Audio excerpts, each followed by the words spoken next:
tumawag sa inyo, ipinagkakaloob namin ang inyong karapatan na marinig at makuha ang inyong panig. Kung kayo iilag sa amin, lulusubin namin kayo. Ito lang naman, simple lang naman yung tanong namin.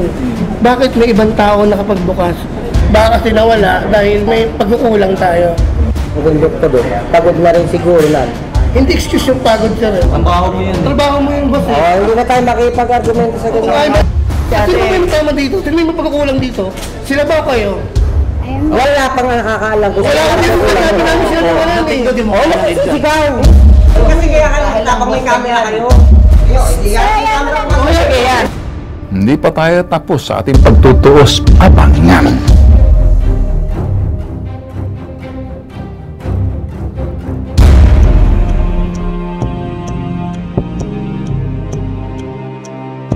Ano bang problema natin? Isa tungkol po din sana sa DLTV bus company. Okay. Noong aking sinanggabi, nawalan ako ng bag. Kinuha po sa akin pagdating ko ng Pasay Top sa terminal nila. Pinabot sa akin ng konduktor yung bag ko. Pinasok doon sa apartment sa Estribo po. Pagbaba ko po ng sa may Tambuli pa, binuksan po ni konduktor yung wala na po yung gamit ko. Kasi kinabukasan po, nagpa-review ako ng CCTV din sa Pasay po. Positive po yung bag ko, may kumuho na... Pero hindi siya. Hindi po. Yung kukuhang yun, na hindi naman yung may-ari ng bagahe, hindi yung pasahero mismo, ang pananagutan po ng isang bus company na tinatawag natin common carrier sa ilalim ng Kodigo Sibil ng Pilipinas at sa kanyang tungkulin sa mga pasahero, mula po doon sa aktong sasakay pa lamang yung pasahero, hanggang doon sa kompletong nakababa yung pasahero, kasama po, kompleto ang tungkulin niya. Hindi naganap ang tungkulin niya ng isang bus company. Siya po ang mananagot doon mahalaga ng nawalang mga dalang bagahe, ang mananagot doon sa daños perjuicios.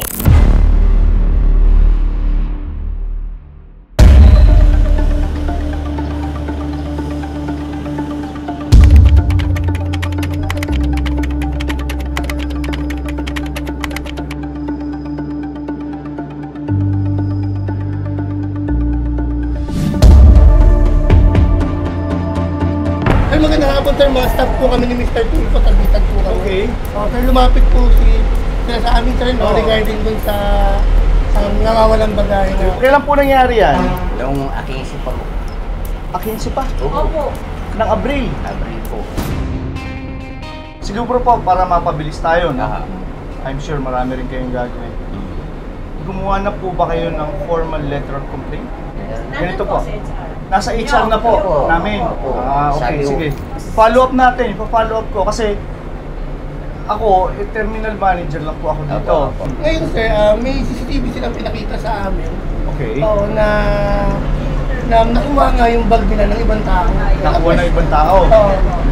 Ang question ko po kasi ganito, paano po ba yung protocol nyo dito sa regarding sa safety ng mga gamit ng mga pasahero natin sa Yung mga bagaheng ganyan, ano yan, cargo yan ng konduktor. Wala ba tayong ticket or parang train stop na if ever na? Kasi parang malay magkawalaan or what? Pagka maraming ang protocol dyan, pagka masyado maraming pagkain, minsan may mga train stop na binibigay. Not all the time, pagka konti lang naman ang kasi hindi naman napakadalang mangyari yan. Yan po kasi ang inaano sa amin ng HR Ano po sinasabi? Na wala daw sagutin ng DLTV.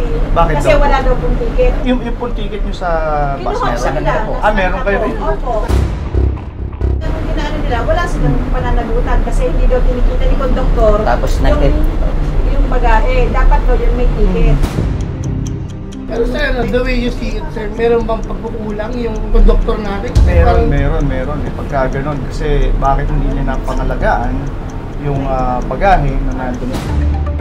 Siguro kung gusto ninyo, ipaano natin kayo, pwede ko naman kayo i-passes na lang kung gusto niyo pumunta sa Turbina. Monday morning, sir, gawin natin para siguro sir, makikisuyo na lang din kami sa'yo, pa-coordinate na lang din doon. Sige. Napupunta kami and then, Sige. ano sir, parang iharap-harap natin para Paharapin ko sa inyo. Driver, pwede po.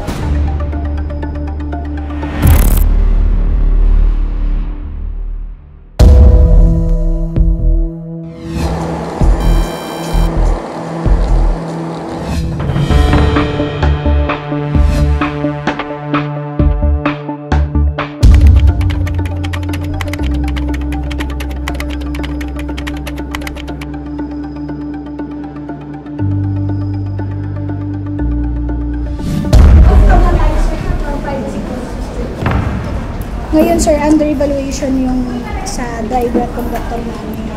Ma'am, kasi ganito, kaya kami pinapunta ni Mr. Pulfo dito, lubitag dito, ma'am. Kasi ma'am, may nakikita kami something wrong with the system siguro. So sa CCTV, nakita talaga namin na may ibang taong Nasa terminal. ibang tao ang bumukas ng estribo.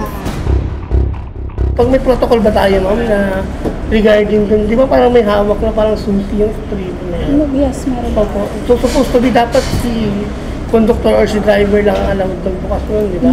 Nagtataka kasi kami, bakit in-unload, hinayaan niyang i-unload yung bagahe, papaalis pa lang bakit mag-unload kung paalis pa lang?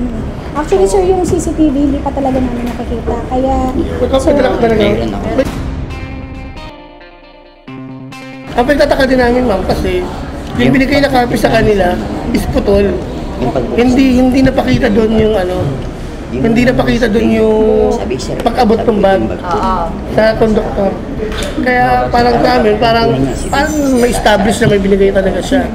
ayan yun sir, actually nag-request naman kami ng kopya nito sa LRT terminal. So hinihintay lang talaga namin sir yung CCTV. Kasi doon din sir mag-base si HR manager namin sa decision.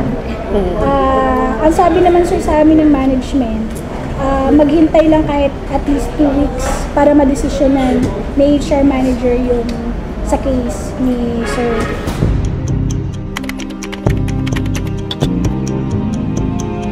Within 2 weeks po, kung wala kang may bigay na sa inyong decision, tsaka kayo pwede mag-reklamo. Sa HR po kayo, ma'am, di ba? May nakikita ba kayong fault, ma'am, dito sa driver, sa conductor or sa driver? Sa ngayon, wala kang makikita kasi hindi pa namin napapanood. Mahirap magsalita. Yun niya, ma'am, sabi siya magkakanda ka ng investigation. Teka lang, we are not here to argue with you. Sa amin lang, tinatanungan namin kung kung ano ba talaga yung sistema niyo. Baka kasi nawala dahil may pagkukulang tayo.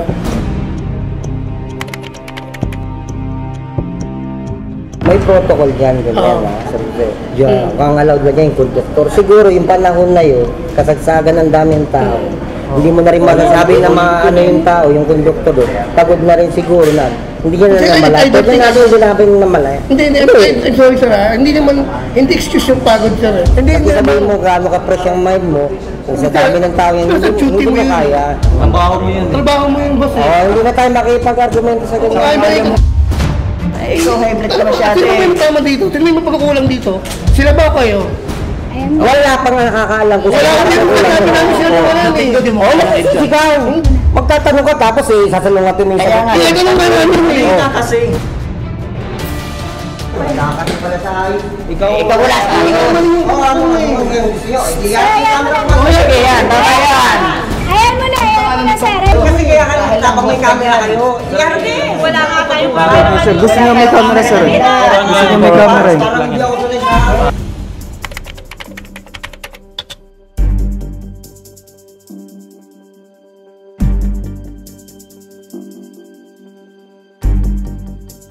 Tingin nyo ma'am, excuse ba yun? Napagod kang hindi mabantayan yung estribo? Para sa akin, hindi reason yun na pagod ako. Kasi Ayun yun nga eh. duty first. Sir, kahit sabihin pa namin may pagkakamali o walang April pagkakamali, iba pa rin ang magdidesisyon yun sir.